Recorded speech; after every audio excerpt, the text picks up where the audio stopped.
Good evening, everyone, and welcome to the Writer's Room. I'm your host, the night editor herself, Kat Rocha, and with me is... J.Ishiro, author and alien in a human suit. And Buddy Lord, the author of Sins of the Fae and Sway. And today we're going to be talking about a very unique topic. It's going to be basically who the hell thought prunes tasted good on pizza? Have you seen such a thing? No, I just made that up. Okay. I was about to say, did that actually happen? I'm I don't know. That's a pretty offensive topic. I don't know. Tide Pods on pizza. How about that? I'm sure that's been done. Jesus. Well, considering You know what really surprised me when I was traveling around is when I went to France and they put egg. They put like a fried egg in the middle of a pizza. Do they fry the egg first, or do they like crack the egg and throw it in the oven? They, like, the way that I saw it, it was like they cooked the pizza, and then he just the egg was already fried, and then he like put it on top of it, and I was like, but it was like kind of yolky, and I was like, why? Okay. I mean, he did it before I had time to tell him, like, what the hell are you doing? You know? That is odd. I mean, I know in like Japan they'll do stuff like that, but they have a different flavor palette where, Europe and the United States have similar tastes. So that, yes, that is odd. How was it? Weird. It was weird.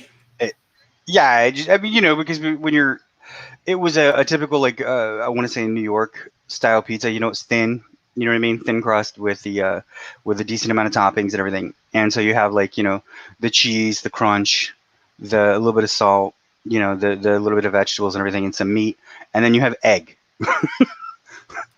And it's like, why? And it was a fried egg where the yolk hadn't been cooked. Yeah. And so you're just like all of a sudden getting this, What country was this? France. Goddamn It's in Paris. Okay. It was actually in Paris. But they did a lot. I don't know. They put it on hamburgers too. I've seen that, though. I've seen people do that. Well, wasn't it French Canadians who came up with the pineapple idea?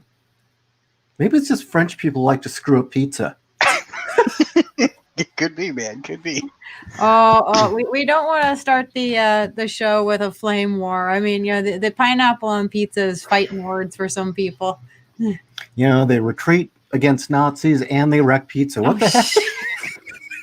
Okay, maybe we should actually get on top before I piss everyone off. And we're not talking nationality. We're not people of French descent. That's perfectly fine. Just people from France. That is if you're saying French nationality. Anyway. Descent. Okay. All right. So what are we talking about today? Well, I was thinking, since it's just the three of us, we could do two things. The topic is turning your ideas into an actual story. What is the process of going from idea to the page and making it a coherent narrative rather than just a bunch of ideas? And of course, the kitchen sink plot, where it's just a bunch of ideas, is definitely a landmine you want to avoid. Mm-hmm. Kat can talk plenty about that one. And then, since we're only a trio tonight, if we run out of time, we can just answer questions. Or we can answer questions along the way. But I think with this topic, Buddy, you were sharing with us before the show. Exactly that. Yeah. Like as Ishii just said, the process of the difference between prose and writing for graphic novels. Yeah. Well, I mean, it started off as, I guess, since we're going birth to abortion here, I wrote like 5 books worth of manuscript about 2 years ago. And I actually went to a lot of conventions. I was flying out to New York, Los Angeles, and a few other places where they have like pretty major conventions. And, usually an author sponsors them. And they have an editing team there, and you can pay money to actually talk to, real editors from some of the major companies like Penguin, LBM, the major publishers. And so I paid the money. I talked to them, and they said, okay, look, your manuscripts are great. They're more than good enough to get published, but I'm staring at you here and you're a white dude. So we're not going to be able to market this anywhere.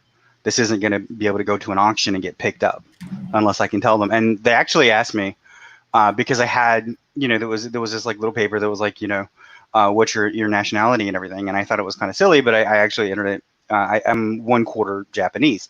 And they said, well, can we list you as Asian? And I'm like, I don't think anybody's going to believe I'm Asian. I'm a white dude. Wow. What were you going to say? What convention was this? I don't remember the name of it, but it was in this one was in New Orleans, and it was actually like Anne Rice was there, and there was an editor. It was from Penguin, and it was like a couple of like. Yeah, any of the New York publishers are just complete garbage at this point. I mean, if you are, a biracial lesbian furry who has had a very special experience with your, two-spirit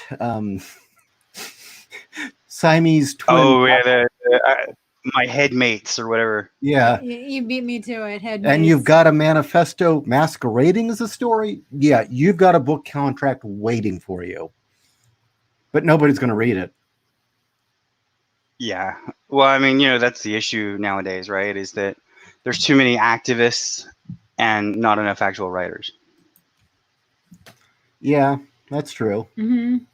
Or at least I mean, that's what we're getting. Yeah, I mean, that's what we're getting a lot of. But so anyway, so I took that and I said, okay, and I just kind of sat on it. I didn't, there was nothing I could do about it, so there's no reason to get upset about it. I just figured, okay, I'll self-publish at some point. I probably won't make money until I build, like an audience base, because that's how that goes. You just have to, make your book, build an audience, and it's slow, but if you keep at it, you'll work it out. Unless you get lucky, like or just your book is really great, which I don't know. Like I've read, we talked about it before, like Wool. I read it. It's good, but it's not like mind-shatteringly great. You know what I mean? Mm-hmm. And so it always confused me that like Hugh Howey just sort of, I mean, he said he went to bed, he woke up the next morning, he had 35 grand in his account. Like just people went crazy over the book. It just went viral overnight, and it was like, wow, okay. Which that's not really true. He says that story, but that's fake. I dated his sister for about 3 months, so oh, really? I got yeah. She was on. I'm gonna out myself here. She was on Plenty of Fish. Right. It's a dating one of those app services. Yeah, and I was like, okay, so and she. Like this was right after I had been turned down and everything, and then it was like she's like, yeah, I like books if they're written by my brother. And I was like, huh, who's your brother? And she's like, Hugh Howey. I was like, oh, okay. So he and I had a few dinners together, that were not unintended or whatever, and just went to hang out with her, and he was there or whatever. And then he lives on a boat now or something, because he worked on a boat, like he was just a crewman, for the longest time. And then like once he got the money, he bought like a little sailboat, and he just like literally just sails around the world writing now. That's all he does. Oh, weird. Yeah. I mean, what would you do if you all of a sudden had enough money to do whatever you wanted? Go to Hawaii, eat some pizza. Live Magnum lifestyle. Yeah, exactly. Would you have Spam pizza? No, yeah, I'd definitely try that. Those are good. There you go. Yeah, try it out. That's salty potted meat. But anyways, what we were going into is oh yeah. Yeah, I was gonna say La Chupacabra, but that's like the South American, I think. Yeah, that's Central South America. So, I'm sure Hawaii's got its own like urban legends I don't know about though. Oh, I'm sure they do too. But we were talking about the difference between translating prose, to graphic novels, because what I saw the whole Comicsgate movement, and I was like, you know what? That's a pretty engaged community. That's not a built-in audience, but it's an audience that like you can engage you know, a lot of people in a short amount of time. And I'm like, that's a good marketing opportunity. So I jumped in on that and I said, I can convert this to a comic book. That is not as easy as it sounds. What was one of the obstacles that you ran into? I didn't speak artist. Oh, yeah, that's a big one. You do need to have a basic artist lingo to go with. Yeah, I didn't know how to ask for the artist that I needed. I didn't understand what gesture was. I didn't understand what I understood. Like, I mean, you know, I'm a smart guy. I understand what you say, anatomic, you know, anatomy and form. I get what you're saying. I didn't quite understand the difference in quality. You know what I mean? And Yeah. so at first I was like, okay, you know, I tried some guys in Comicsgate and just some regular artists, and I got hosed a couple of times. And I said, you know what? I'm not Wait, it dealing with happened this. to you I'm going to too? go. Oh, yeah. Okay. It happened. It happened a couple of times. And then I was like, okay, forget this. I'm going to move on from this and use a professional service. So I started using agencies. And what I found from agencies is you pay what you know, you get what you pay for. Oh, as far as quality of art? Yeah, I mean, some of them have really good artists, but the problem is these guys are turned into like mini factories. And so what you get is a very basic layout of what you wanted. And most of them do not speak English. So, you know, there's a go-between. Like, you don't talk to them, you talk to the agent. And you're trying to tell the agent, okay, from this layout, I don't like this, I don't like that, this is not good. And like I said, I didn't know how to speak to the artist anyway. So then the pages that I ended up getting back were just flat, flaccid, boring. You know, they were just, it was, I mean, the basic image of what I wanted was there, but there was no feeling in the pages. For both of you, what were things that you learned about putting in writing what you wanted to see on the page? For me, there was really either two methods. Either you got an artist that you absolutely trusted, you gave them the most bare bone, you gave them, made sure they had a good idea of the setting and the characters, you know, what everything looked like, you know, what the setting standard feel was, what the character looked like, what they would wear. And then after that, you just gave them bare bone descriptions and let them figure it out. But that was for stories you're not too invested in. Being that I was an obsessed perfectionist, ultimately, that meant that I had to start creating full-blown layouts with speech bubble placement and collages to show exactly what I wanted. And I'm going to go pull those up in a minute, but in the meantime, let's hear what Buddy had to say. It's similar, very similar. Like, what I had to figure out was that what I came to understand is that an artist, what they're doing when you take a script and they look at a script and they create something, is they're translating what you say to what they say. They have a different way of looking and seeing and thinking about everything than a writer does. And so when a writer writes something down, they come up with what they see in their heads. And if you want, like you know, Ish was saying, if you want an exact layout, then you can create a storyboard and make everything exact. If Ish has, his are crazy. When you see them, you're going to go, everybody's, Yeah, I've got them right. I think they're amazing. Done. Go ahead and share it, man. I think it's amazing to look. Now, some people have claimed this was, they compare it to the way that Frank Miller would lay out and write his comics, even though he drew his own. But anyway, let's make this happen.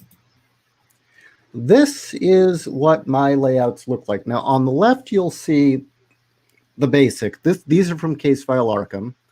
And as you can see, I've already placed the speech bubbles. I've kind of either collaged in or taken snapshots that I feel communicated what I wanted for each panel.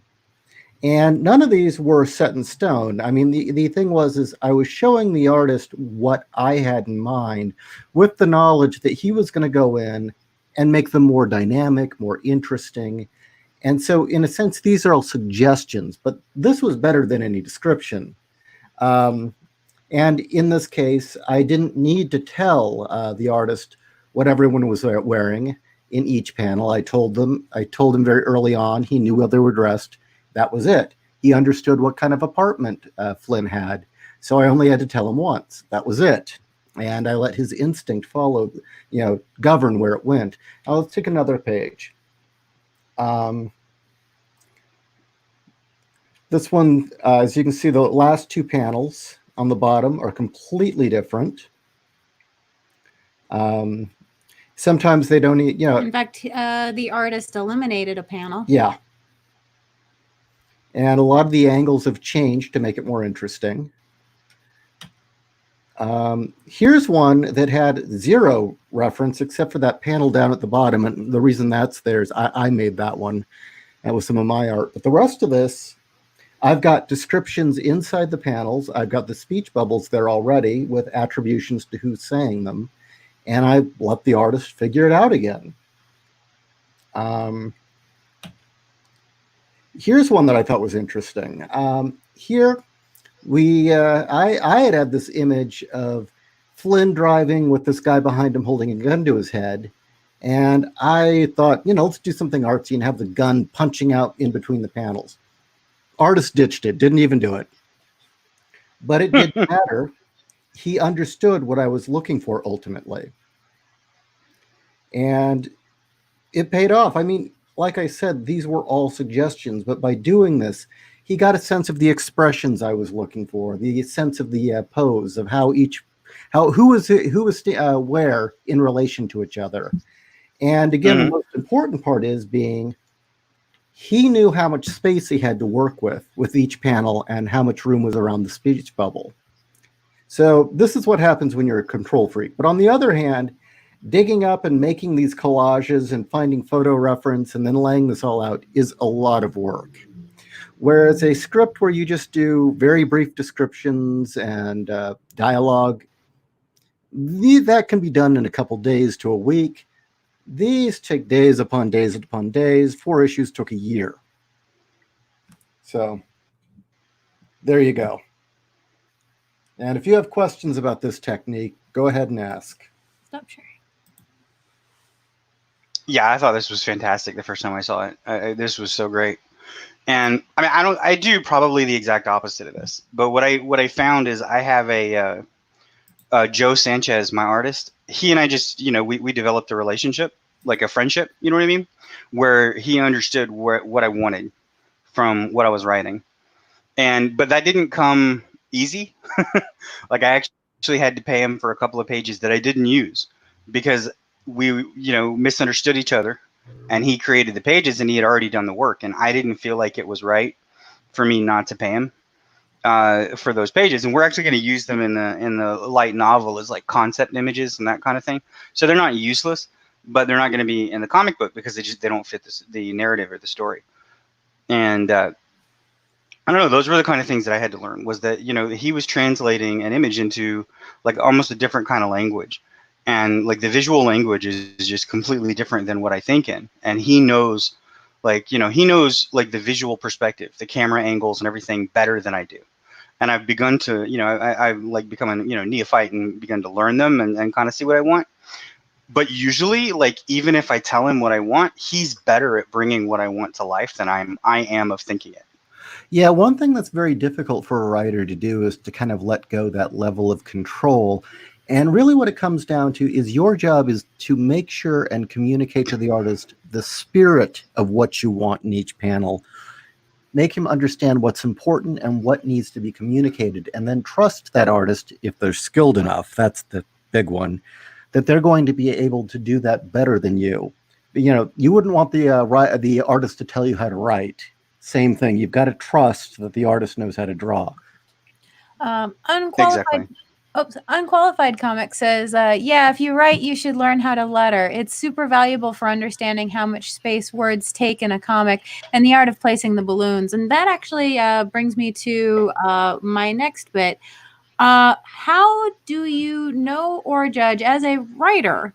How do you know or judge how much space you will need in each panel for the speech or narration boxes or balloons?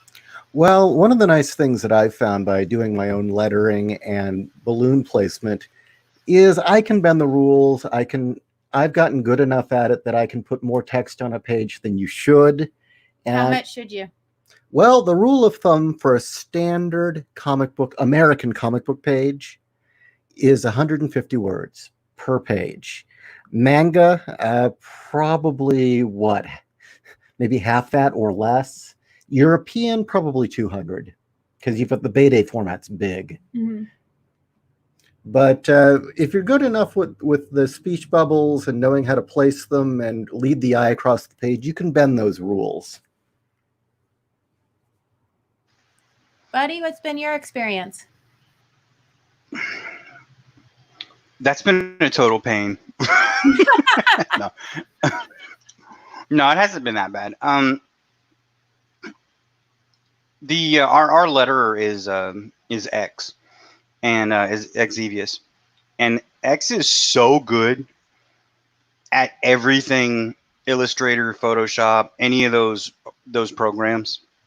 He is so good at any of those.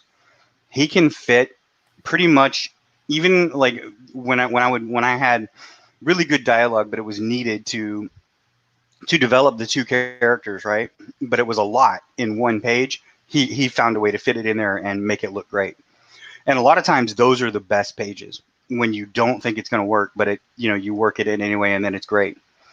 And there's a, what is it? He called it figure to ground relation between the words, your dialogue, your thought boxes and everything, and anything else you put in there, and the actual like coloring and panel layout or line art itself. And everything in a comic book, once it's got the words in it, it looks so much better. But I'm with you on like the manga, and I mean that's one of the major things I noticed, because I've been on especially because I've had a lot more time lately. I've been watching a lot of anime and reading some light novels and manga and stuff to try and get some of the differences. And it's sort of weird, like in the light novels, they sort of over explain everything. I mean, the most minute detail is like 3 pages, Then you get to the manga, and that minute detail is a panel. That, or like whatever that was like a panel, if anything. And it's kind of like that. I mean, in prose, you have to find what works, because certain elements just don't work in a visual perspective. So, as far as like words and dialogue and everything else, I mean, my rule of thumb was keep it as short as possible, like almost build like a skeleton at first, like just the bones. And then I build on from there. Like, I'm like, okay, what does the reader need to know? And if the reader doesn't need to know it and it doesn't contribute to the story, like develop the character, the plot, then I don't put it in there. That makes sense. Mm-hmm. And since we're discussing it, give me a second, and I'm going to do another share screen and give the viewers some examples of how not to letter. Because we've talked a lot about doing it correctly. Now let's see how to do it badly.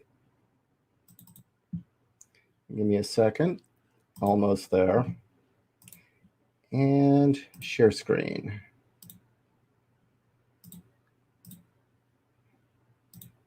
All right, here's the first example.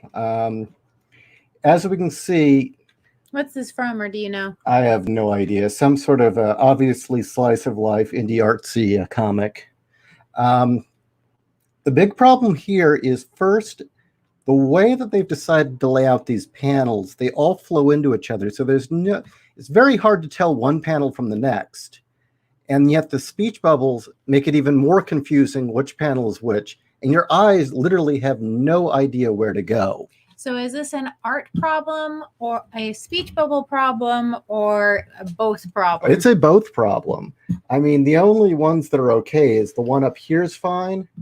And this is fine. This is perfectly fine. The bottom panel. Yeah. All of this is a mess. This is a complete mess.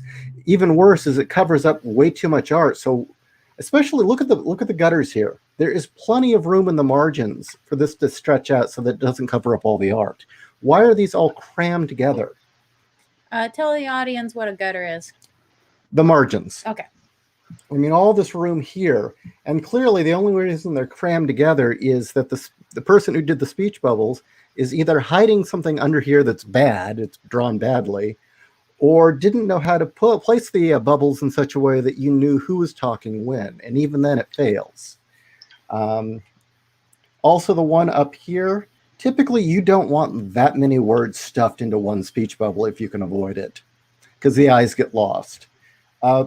Here's one that has way too much text on a page. Now, we'll get past the fact that the drawing's just shit.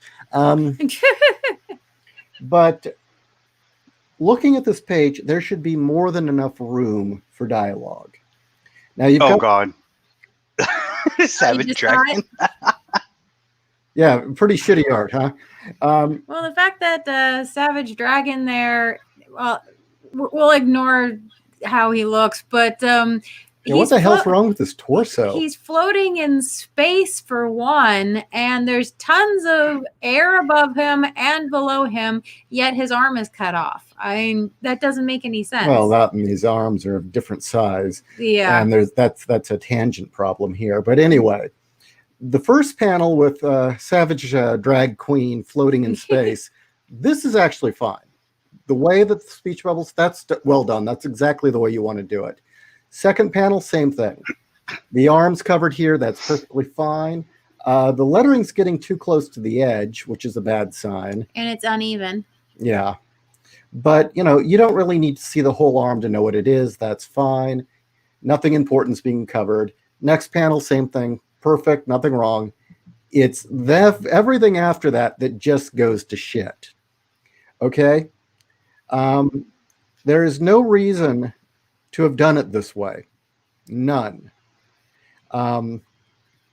If he had just broken up the dialogue a little bit more, that would have helped quite a bit. Next, did he really need this whole speech to be crammed in here? In the last two panels? Yes, right down here in the last two panels. Now, have you listened to Eric Larson?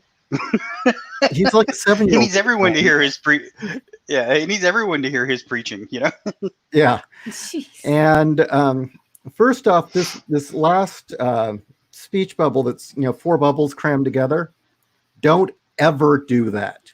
There is way too much text crammed down here at the bottom. This is just a sign that it was poorly scripted and Eric wasn't really thinking about what he was doing when he put the layout together. Well, not only that, but those 4 bubbles are to the last panel. None of them have anything to do with the second to the last panel. Well, you can do that if you're trying to show, oh, well, Dragon here is listening, and then he'll pull back to a wide shot.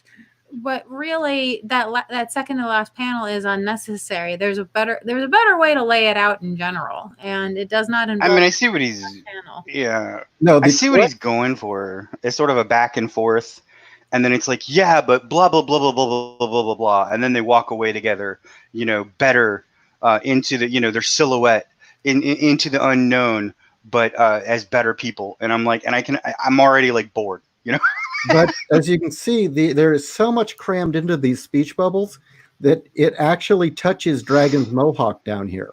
Mm-hmm. What the hell? Really, the proper way to do this is that you would probably go through and eliminate anything that is not necessary from this dialogue, anything that's dead weight.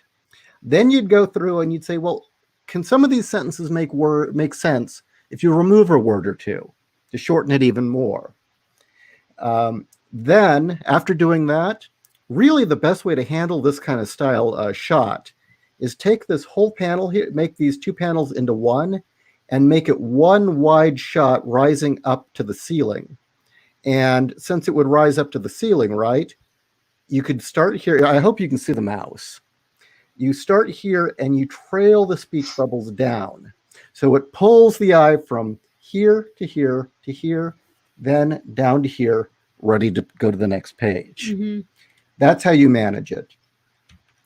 This is Why are tight. you gonna have a comic book with like that much? I mean, is the talking developing either of their characters or contributing to the plot? This is why SJWs should not make comics. Okay. Because this is what they do. Yeah, at this point, just write your goddamn novel. The art is barely visible. If you're not even going to let us see the art, why even draw it? Just write your novel, okay? And yeah, there is so much crammed in here. Do we need to see the lyrics of the song coming out of the speaker? And second, we don't even know who some of these people are talking.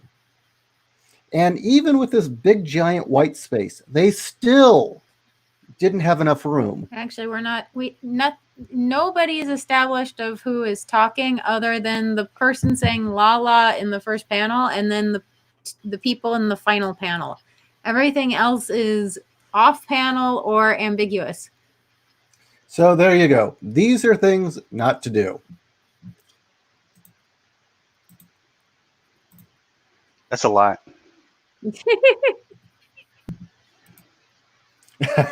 So much text.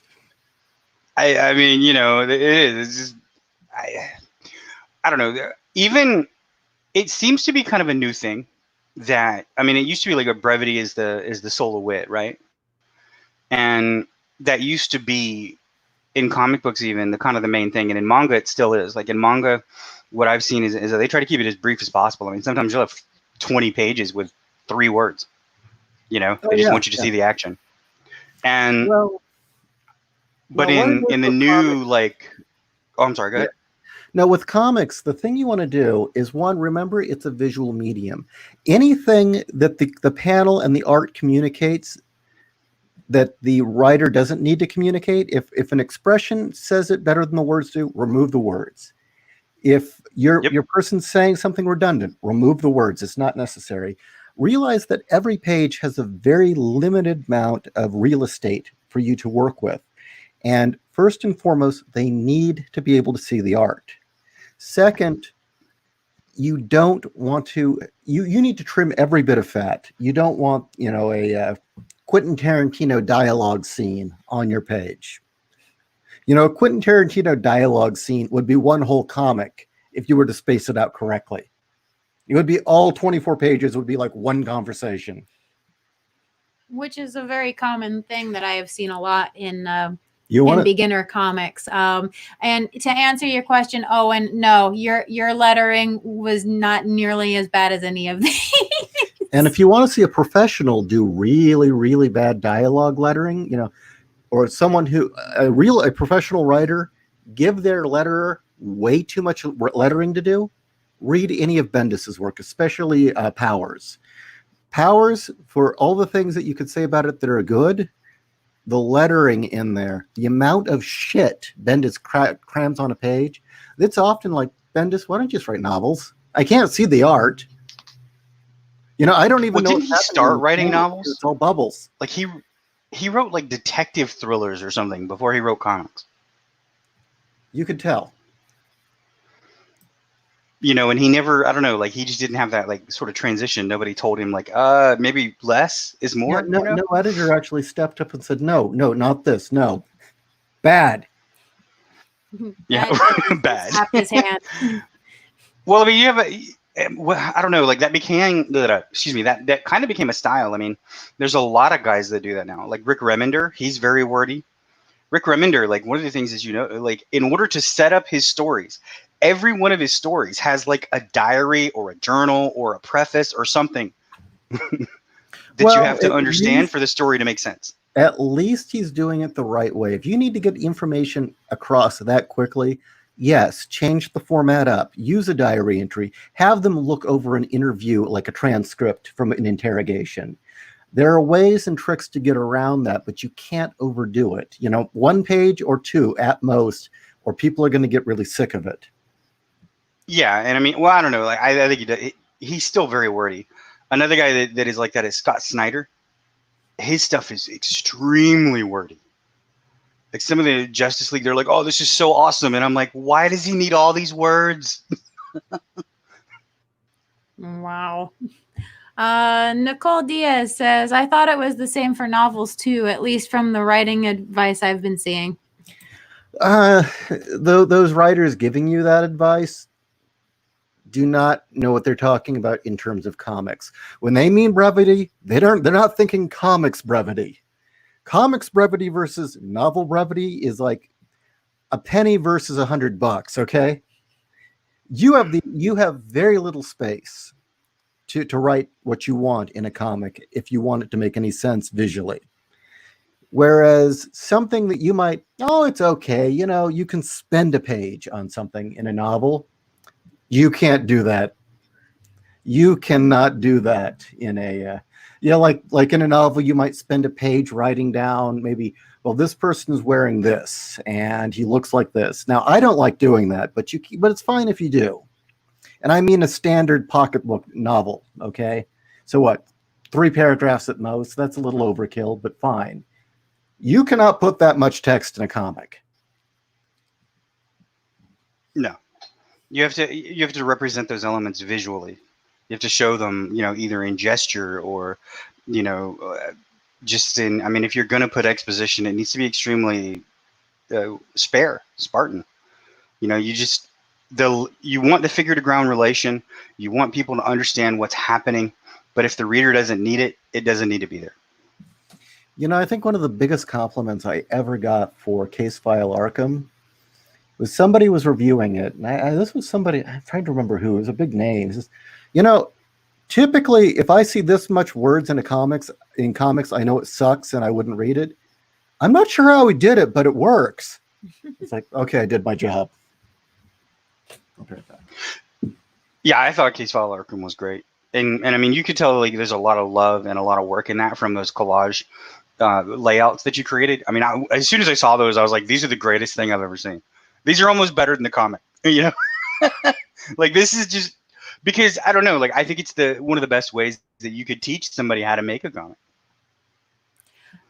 And Buddy, I know that, like you said, you currently now have a really good relationship with your artist. You've worked at that relationship, you've built it up, but you've also done the work for hire route.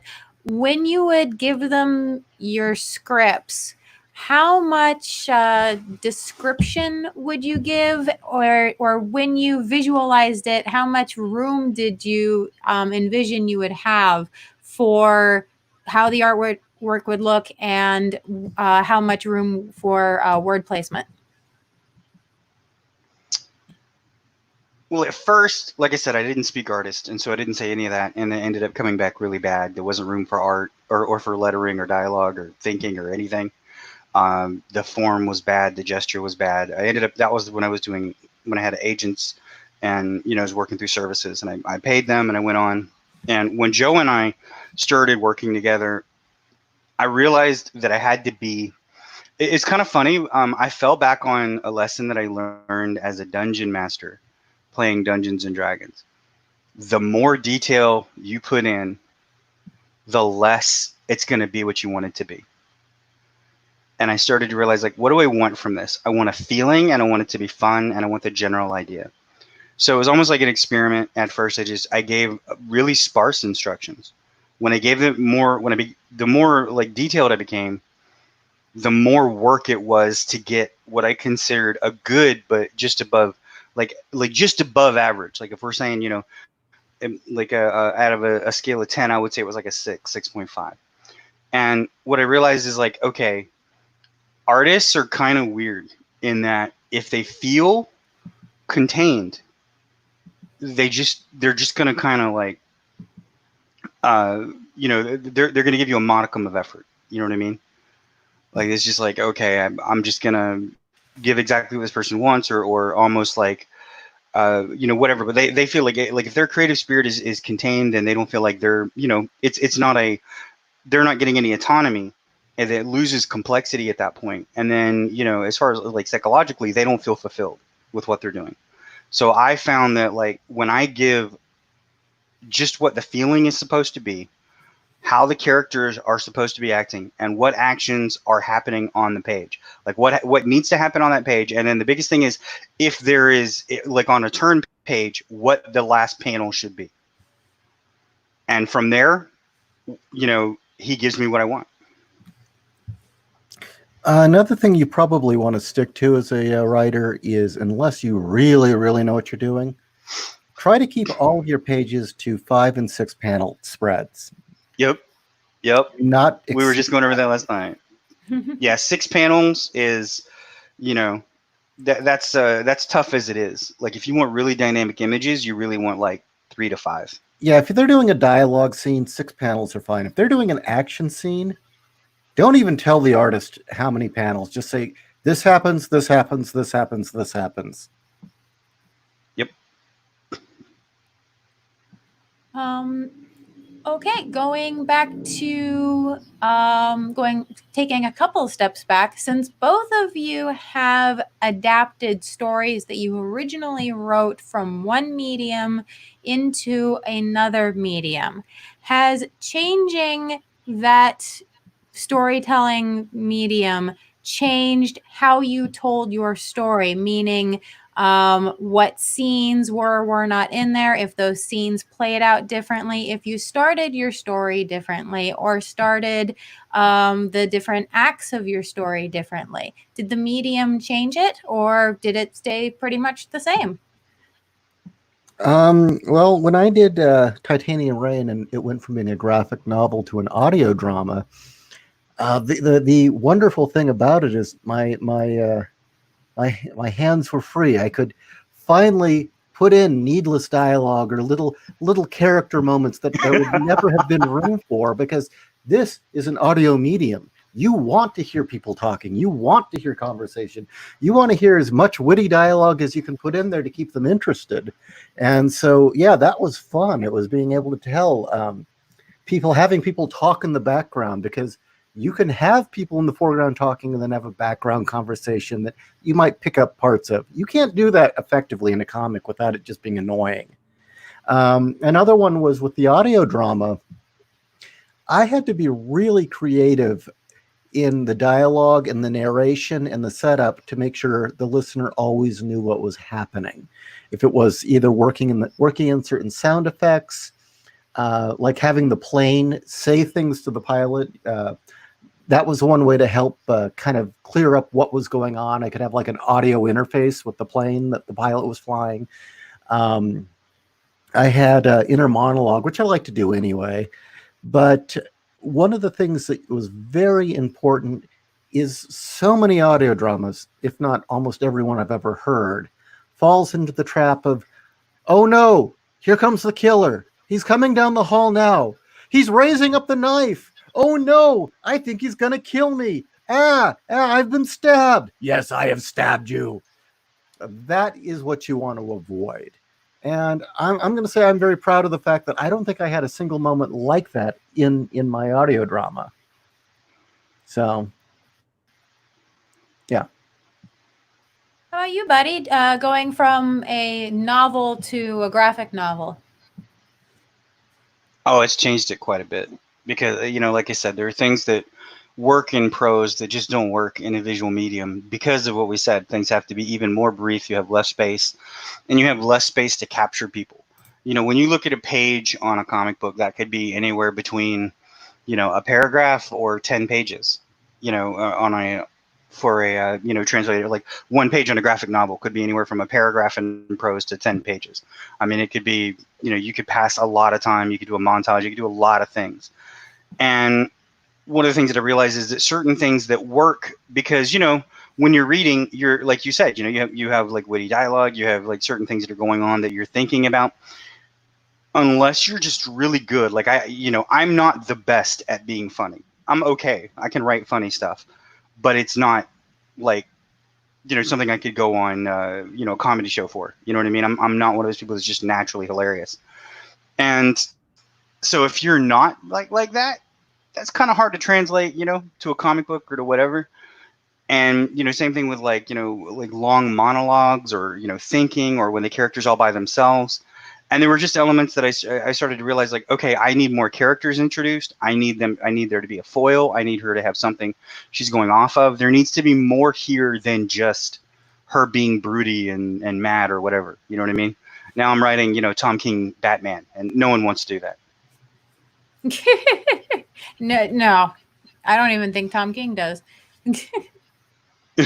So, I was like, oh God, I can't do that, So, there are elements of like in the book of, in the comic of her kind of dealing with a crisis, dealing with almost like a midlife crisis and figuring out like, okay, I've been, I've had this door open for too long. I've been waiting for somebody to come through it. I'm going to have to, take care of myself. I have to do this myself. But then there are elements of things like, she summons a dragon. And at first in the light novel, it's just, I literally just created a dragon because I thought it was a cool way to, like, she wants something to burn. So she throws her rifle in the air and it becomes this rifle dragon and burns the things in front of her. It was just a cool, like, sort of aesthetic to a spell. And it's turned into, okay, well, now the dragon is a beer guzzling Irish pendragon that's, protects her family. Sort of like, was it Mushu or Wushu, the dragon from Mulan, and he helps the family for pints of beer, Owen asks, so when drawing dialogue pages, 5 to 6 panels is a good amount? Yeah, absolutely. And one of the good tricks you can use to get a little more room for text is you can do one where it's just an open panel or a frameless panel that has a little, that way that you can have the bubbles float up past what would otherwise be the border. Really, the thing is, when doing a dialogue scene, is you've got to keep in mind what's in the page. If you're doing like a city shot, you may not want to cover up those buildings if they're important, so you put a little bit of dialogue. If you've got 2 people in there doing a back and forth, you do not want more than a sentence in each speech bubble if you can help it. If it's a close-up on one person and there's a lot of room above their head, 2.5 sentences, that's perfectly fine, depending how you break it up. Or if there's like a big wide shot and it's an open scene with an open sky, yeah, go ahead, let the characters talk a bit. There's room for it. And one of the ways you can do this is go through comics where it's done well and just go ahead, count how many words. And you'll get an instinct for it over time. That means go buy Case File Arkham, guys. Oh, yeah, yes. Buy Case File Arkham. On Amazon. Both of them, I would say. Thank you. Thank you. And hey, man, I'm just, When can we expect your book? We're hoping to launch at the end of this month. We delayed it by about a month and a half. Like I said, because I wanted to, with COVID and everything else, I felt like it was irresponsible to come out with a book that wasn't damn near finished, and this is now pretty finished. We're about 3 pages from being it's going to be a 32-page, perfect bound, a book that we're going to offer, like metallic ink, all that kind of good stuff at first. And it is going to be great. Some of the tier goals, I would like to get it to 100 pages, but 100 pages is kind of costly for the art, the level of art and everything that I have in the book. Joe is not cheap. He's worth every penny, don't get me wrong, but he's not cheap, and neither is X for coloring and lettering. But they're worth every penny. I've learned in this whole endeavor, you get what you pay for. And they're both professionals. They've both actually been doing. Joe's actually done work for DC and Marvel, and so he's a professional. X has been doing coloring and painting and everything else for a little over 30 years. I've written for a long time. None of us are amateurs. This is a professional level book with a great story, great art, amazing colors. Oh God, this new page that we just made, the sky that that X has created. Last night we saw like the first glimpse of it. Both Joe and I were like our jaws dropped. We were just amazed. X keeps getting better. I mean, he was good when he started. He's getting better. I can't wait till And you launch. yeah, this is going to be a really amazing thing. This is kind of like the first book is a bit of a slow burn, and that's why we'd like a lot more pages so we can put more action, put more interest, put more like a lot of that stuff in there, because it begins almost like a slice of life. Like she's trying to figure herself out, trying to figure out what's going on. And, you know, all that kind of setup takes time, but I think that that all pays dividends in the end. Okay, we got another Very nice. question.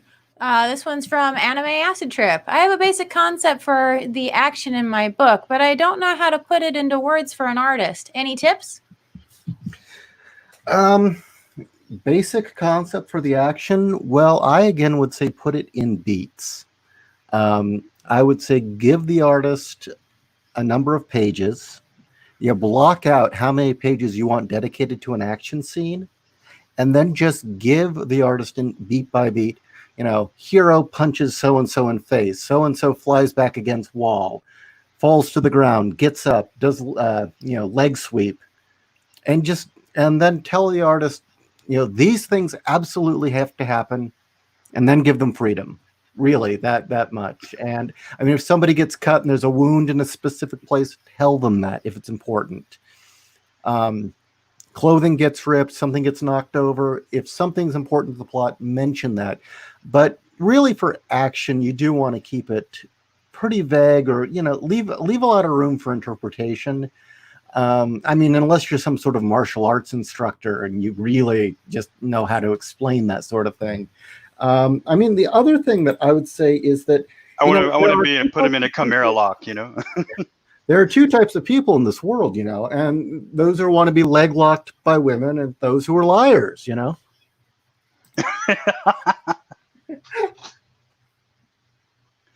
like turn your head, as you're like, oh, thank you. So what's been your experience with leg locks, buddy? I actually take jujitsu, so I haven't since COVID. So it happens daily? Yeah, I mean, there are some black belt girls up there that'll whoop your ass.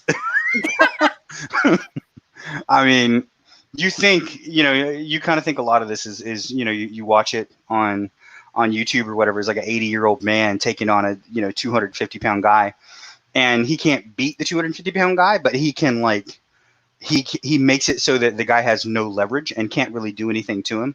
And it's amazing to really watch because, I mean, it's foot placement, it's hand placement, it's, complete like body inertia, like, depending on where you've got everything.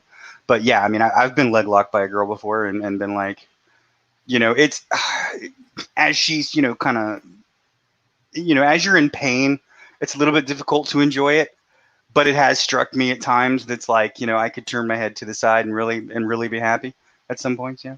Oh, darn. Stop. I'm going to stop this. Really, Yeah, I mean, it is like the thing is too, though, is I mean, I'm about like right now I'm heavier than I should be, so I'm about 220. But I still am pretty strong. So like, I mean, if she's a small girl, like there was a girl, like she was really good. Like she was a brown belt or whatever. Leverage on your favor. Yeah, she was, but she's only like 100 pounds. I literally just I did like Rock did in Hobbs and Shaw. I just like picked her up. Whatever you do, just don't do the breast mash on my face. That will knock me out for sure. Yeah. Those wonderful pillows. Yeah, please. Okay, we got another good question. Well, Buddy really didn't answer the last one. Oh, I'm sorry. No. So how do you approach action scenes? I mean, about the same way. I mean, I approach pretty much everything the same way. I mean, I don't know, like maybe it's the economist in me, but I go for incentive. And so what is my incentive in the action scene? Do I care how it's represented, or do I just want it to look cool? Is it important how it's represented because I'm showing this character, like, Ish was saying, that this person knows jujitsu, or they know this, or they know that? Like, do I want the reader to get that this person is an army of one and has 9 different styles under their belt, so they use all these different kind of techniques? Is that what what I am trying to portray? If not, and it just needs to look cool, I would just say, hey, draw a cool looking action scene, cool. or fighting scene or whatever. I mean, it would be very basic, but I mean, it was just, what's the incentive? What do you want? What is your objective with the action scene? And tell the artist what your objective is. And then, like I said, most artists are going to do better because, I mean, being an artist is a job, right? Psychologically, what determines fulfillment within a job is three things. You have autonomy, there's complexity, and then there's an exchange between effort and reward, an adequate exchange between effort and reward. Okay. If the artist does not get those three things, they're not going to be as fulfilled on your project. They're not going to give you everything they can. So you kind of want to realize that. And when you write your script, when you do these things, you want to give them enough autonomy to be just, complex enough that, and obviously to have an adequate exchange between effort and reward so that they feel as fulfilled as you do and they want to give you the best. It's sort of like, they're sort of like your employee. Like a lot of times when you're a writer, especially, you're the project manager, you're paying them. I mean, they are practically your employee. And you say, okay, like, this is what I want from you. But I also realize that, you're not a slave. An artist isn't a slave. And if you treat them like one, they're going to give you work like one. But if you treat them like a great, I wouldn't say a friend, but like an employee that matters, then they're going to give you the best they can. And that's what you want. And if you pay people well and you treat them well and you pay on time and you give them a lot of leeway and respect them and they turn around shit work, fire them. Yes. Yeah. Bar One Studio says, other thing is Google exists and get those image references if you want something specific. There's enough martial arts tournaments out there. Yes, actually, that's true. If you need a specific pose, if it's just somebody, giving another person a right hook or, some martial arts thing, giving the artist either a picture or a link to something on Google is a great way to do it.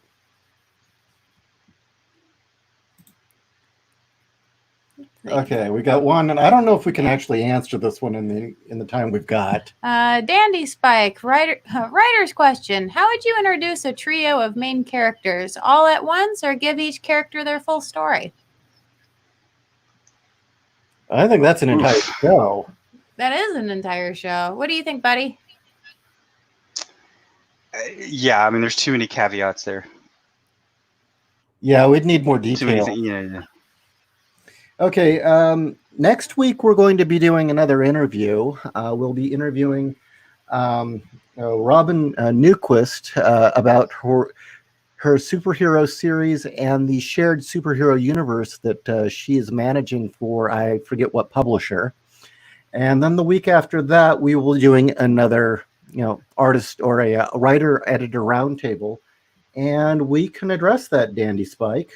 We can make that the show. I'm making a note as we speak. So we've got, a little less than 3 minutes. Why don't you give your rundown one more time, buddy, about where they can find your work and where they can follow you? Sure. You can find me on Twitter at TheBuddyLord. I'm going to go ahead and put that in the channel here. And then you can go to bladenight.com. And that is a fantastic website with a bunch of really beautiful pictures up right now. That will take you to our mailing list down at the bottom if you scroll to the bottom. And you can sign up for Sins of the Fae. We're going to come out with Sway a little bit later. And Sins of the Fae, hopefully, like I said, is going to be launching within the next week. It is a fantastic book about love, secrets, and the triumph of family. It's got hope, it's got humor, and it's got heroes. And I think we need all three of those things right now. Damn straight. Mm-hmm. Oh, and it's got great art. Oh, it has fantastic art. The Joe Sanchez is, I think, he's on par with just about anyone. I mean, if they're, again, like a scale of like 9 to 10, I mean, there's some really 10s out there that are just, pure signature and they've been great forever. Joe's at least a 9. I mean, he's that good. And like I said, the coloring X gets better every week. You're going to love this page. Excellent. I can't wait to see it. Same. Do you can you tease us with an estimated date of when you'll launch, or are you still working that out? We're still working it out for a bit because what we want to do is one of the things that we wanted to be able to create was a digital comic. We're creating a digitally printed comic that's a kind of a cheaper version that we can send out to some influencers. And so we're going to be, that's going to be fully lettered, colored, and it's just going to be missing like a couple of pages. And we're going to send that out so that people get a really good idea of what the comic is going to deliver. And we think that's the best thing. But I mean, at latest, it's going to be the first week of April. So at latest, you're looking at the 8th of April. April or May? Or May, I'm sorry. Because we're already past April. And I'm just staring at the calendar and it says April. And as always, I'm J.Ishiro Finney, author and alien in a human suit. As someone has just asked, it was Unqualified Comics. Will I save the human race from itself? Well, that will all depend. The reptoids may need to be obliterated first. They are evil. No slee stacks? No, well, slee stacks are fine. No, reptoids. And Reptoids. possibly the tall whites can help. I don't know. They seem to be benevolent. In the meantime, though, you can enjoy yourself by going to Amazon and getting one of my books. I highly recommend Case File Arkham 1 and 2. Or if you're interested, and I would urge you to go to Audible and get Titanium Rain. I am so proud of that piece, and I don't think enough people have checked it out yet. And it's not that expensive. It's what, $5? Well, I'll have to buy that one too. I bought CJ's one of his Warp Marines, or the only one on there or whatever. I bought that one, so I'll buy yours too. And cool. We'll listen to them. Nice. Thank you. Or it's at least one Audible credit. Yeah. And as always, I am the Night Editor, Kat Rocha. You can find me at nighteditor.com. That's spelled with a K, K-N-I-G-H-T, editor.com. And please check out all of our books at all of the books that I publish at 01publishing.com, where up until the end of the month, we are having a sale on all digital books. All digital books are 50% off. Good night. Yep. So have a great night, everyone. Check us out every Thursday at 7 p.m. Pacific Standard Time. Buddy, what time is it for you? It's at 10 for you? Yeah, it's 10 o'clock, yeah. 10 o'clock Eastern. So good night, everybody.